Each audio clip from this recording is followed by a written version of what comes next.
Okay, so let's try and unpack this, which is, well, kind of literal given our current location.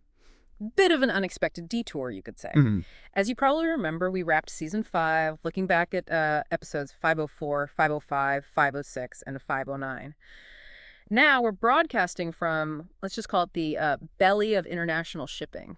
Long story. For another time, yeah. The interesting thing now is how it forces you to prioritize, right? We're kind of stripped down to basics. Exactly. So revisiting what we already covered these past deep dives, it's not just nostalgia. It's about squeezing every last drop of meaning out of them to understand the bigger picture we seem to be stuck in. Yeah, it's like we're digging through our own mental notes on FUX, Florentine Casting Disaster 1187.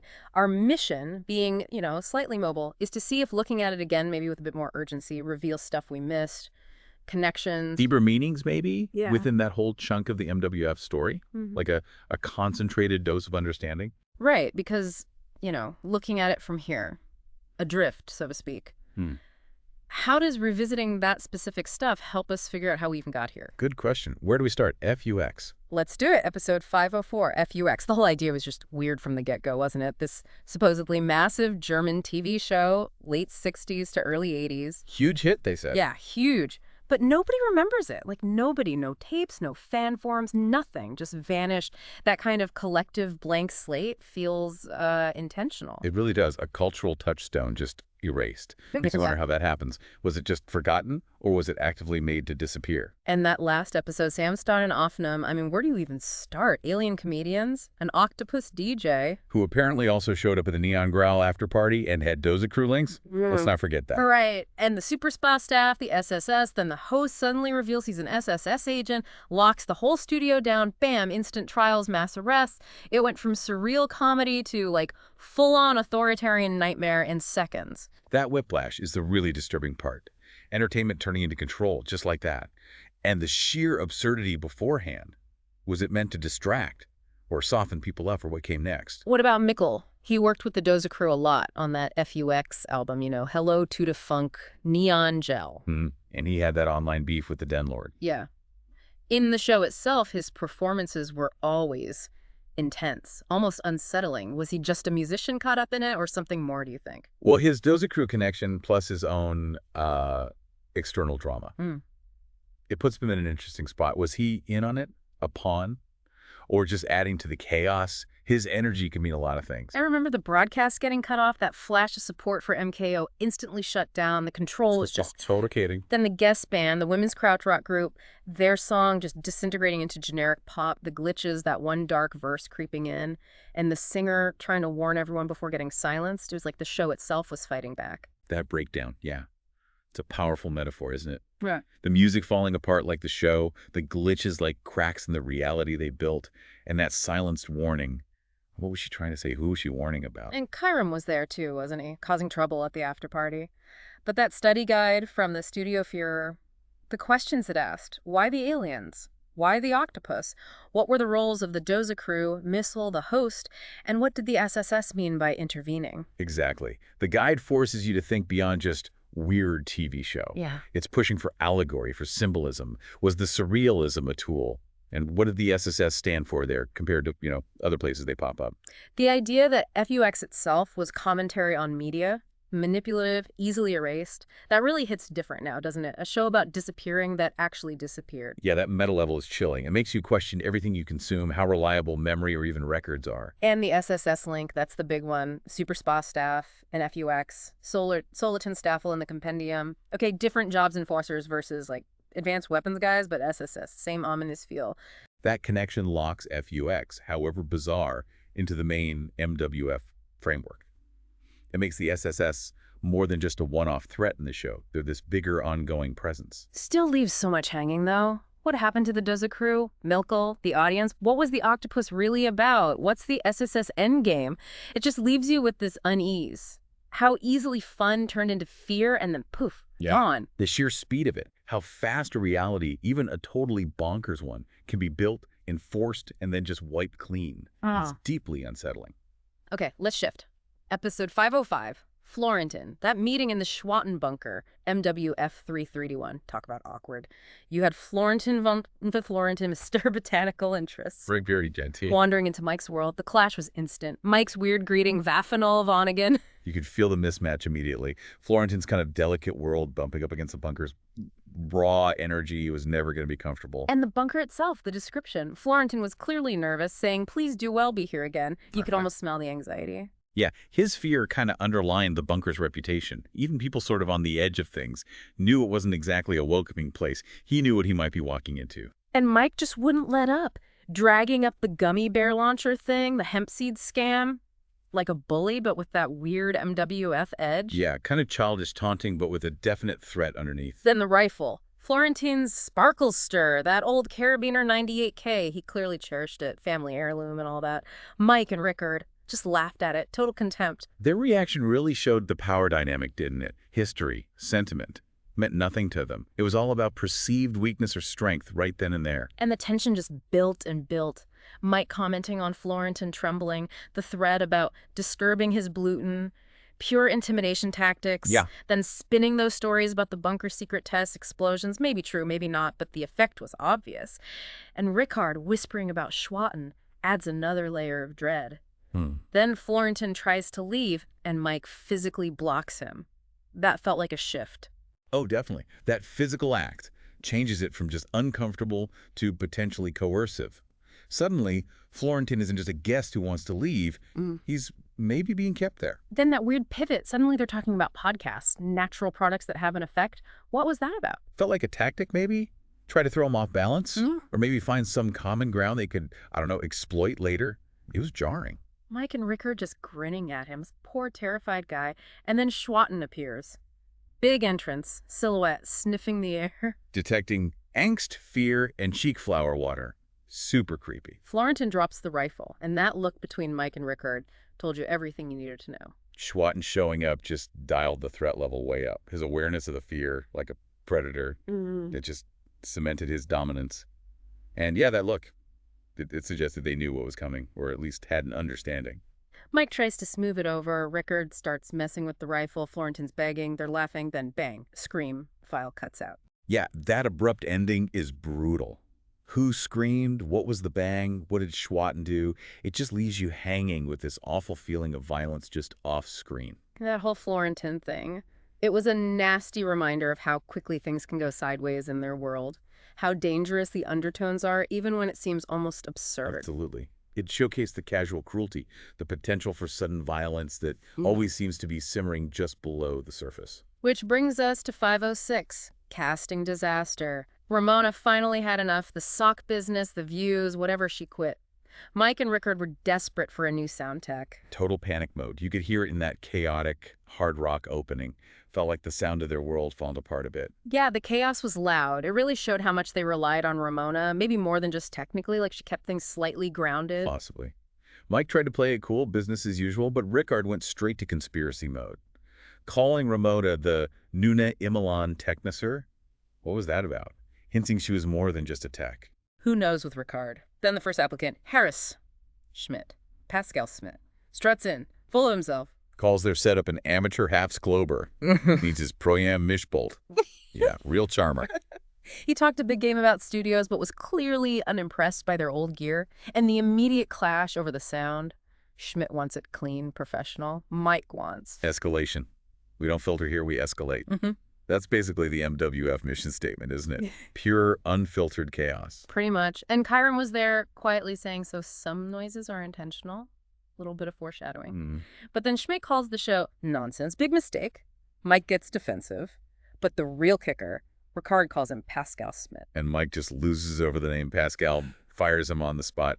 Neaton Calaba, gone. All because of his first name. It was completely irrational. And Rickard comparing him to vegetarian schnapps, just bizarre. Mike's reaction tells you there's some serious baggage attached to that name. But firing someone for it? Peak MWF logic. Or lack thereof. So Schmidt's out.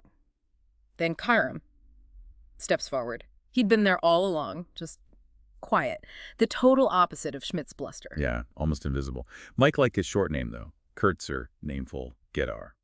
Chiron promises to work unlikened her.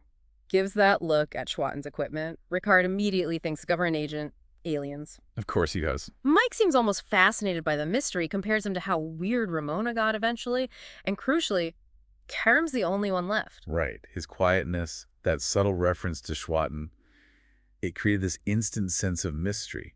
And the fact that he just slides into place so easily in all that chaos is interesting. Mike even admits he feels like he's met Karam before, somewhere shady. Dark alley or a secret weapons auction? And Karam's reply, possible our paths have crossed. So vague. Rickard's muttering about sleeper agents, and Mike, just needing someone, basically says, screw it, bad feeling or not, you're hired. That look they shared as Karam sat down. Yeah. Uneasy doesn't cover it. That whole hiring process, or lack thereof, firing Schmidt for his name, hiring the mysterious quiet guy by default. It felt like a major turning point.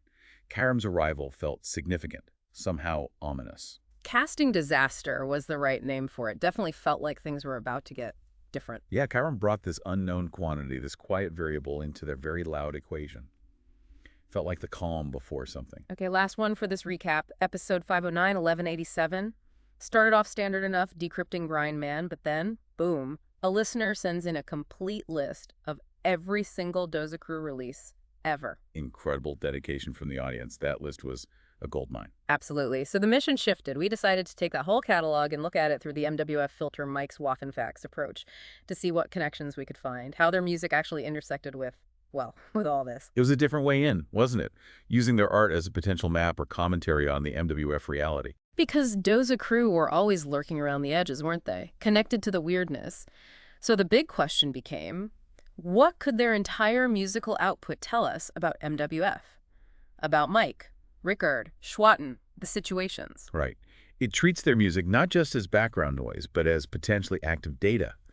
Could it reflect what was happening, or maybe even hint at things before they happened? First big connection, Digital Whole People's track, Hey Dieter Biswak, who features on it, Karam. Before he was their sound engineer. Exactly. So they knew each other, worked together musically, before he just happened to show up for that job interview. Yeah. Suddenly, his arrival feels a lot less random. Changes the whole timeline, doesn't it? And suggests Karam's connection might run deeper. And Doza Crew themselves. Using albums, YouTube comments, getting mentioned in other podcasts. It felt like they were actively building their own story onto MWF. Not just reacting, but participating. Yeah, weaving their own narrative thread through it all. It suggests a level of awareness, maybe even involvement, that goes beyond just being fans or observers. Even their sound changing from rap towards electronic, techno. Could that mirror shifts in MWF? Like Rickard's paranoia about tech, particle cannons, SSS weapons, or just the general mood getting darker, more synthetic? It's possible. The sound reflecting the environment. That sonic shift could mirror the technological anxieties or just the overall darkening tone within the MWF world itself. Then Micro Massacre. They called it a reboot of an old Zelker diss track, but sounding futuristic. Felt like they were looking back at old conflicts through this new post-Regulus 5 lens, like commentary from within the evolving story. Self-awareness, definitely. And linking it to Gilda and Grata, the ambient spoken word stuff, those names connect straight back to Florian from Nova Creek, Luna's encounter on Regulus 5. That felt huge, a direct line between Doza Crew collaborators and people caught up in the Regulus 5 mess. It really pulls them into the core events. Suggests their orbit isn't just around Mike and Rickard, but potentially intersects with these other major narrative threads. And just look at the titles. Uger Strife, Infect Neville, Knockout Shot, Invasin. I mean, come on, that screams end of the world stuff. Very Regulus 5, very Shankite. Did they know something early on, or were they just tuned into the same dark frequency? The resonance is uncanny. It's hard to believe it's pure coincidence, especially with that volume of titles. Yeah. It strongly suggests they either had foreknowledge or were deeply immersed in the same thematic currents. Were we wows too? Isolation, inner conflict, could be Mike's headspace, could be the Nova Crew feeling trapped. And the contrast, titles like Do Collective, Neon, Einheit suggesting togetherness. Yeah, unity. But then all these darker, destructive themes alongside them, maybe that mirrored Mike and Rickard, starting as a team, then fracturing. That duality is interesting. The tension between unity and disintegration in their music could absolutely reflect the host's own journey. We even talked about trying to match release dates to MWF events. Like, did the music get darker when Schwatten showed up? More experimental before Rickard vanished? Could there be a hidden timeline in the music? That's the tantalizing possibility. If you could map their output against the known MWF chronology, what patterns emerge. And that connects to the rumors of the unreleased album, right? The Secret Diary. We hoped the list might give us a hint about that. Yeah, the potential for a direct correlation is fascinating. The unreleased album remains one of the big what-ifs. Does it exist? What does it contain? More tracks stood out too. Weaselborum, another Kyram feature. Lyrics about a splintered, shattered reflection of a broken world. Sounds pretty MWF, right? And Kyram being on it adds that extra layer. Definitely resonates. Kyram's fingerprints showing up again. D not so abrupt. Short, sharp title. Made you think of Mike's unpredictability, things going off the rails. Jailbreak. Mainframe revolution. That ties right into the Nova Cruz narrative, their fight against the mainframe. Shared themes, or maybe a shared reality they were tapping into. Seems like more than coincidence. Then mainstream terror. That hidden distress call. The incantation against the mainframe. It's not just commentary, that's action. Directly links to Regulus 5, Grindman. Yeah, that felt like active participation, like they were trying to fight back using their music. And the German phrases scattered through their work. Potential code, given Mike's limited German. Could be. Layers upon layers. Schwips, too, meaning tipsy, right? Distorted view, illusion, deception. Fits the whole unreliable narrator vibe of MWF perfectly. And Wanderer versus Seeger winner. Escape and vulnerability versus aggression and dominance. Maybe reflecting Mike's own internal conflict or his changes over time. The sheer number of possible links in that music catalog was just staggering. It really hammered home how deeply entangled Doza Crew seems to be in the whole saga and how valuable looking at these, alternative sources can be. It opened up so many avenues. There we are, still afloat somewhere out there. Thinking about FUX, Florentine's Terror, Kyram's Arrival, Doza Crew's musical map. It's strange even being in this situation, going back over this stuff. It feels important. It gives us some bearings. It does. Maybe being detached literally gives us a different perspective. Helps us see the connections, the currents that led us, and maybe Mike and Rickard, to where things are now. Which leads to a final thought, I guess, for you listening.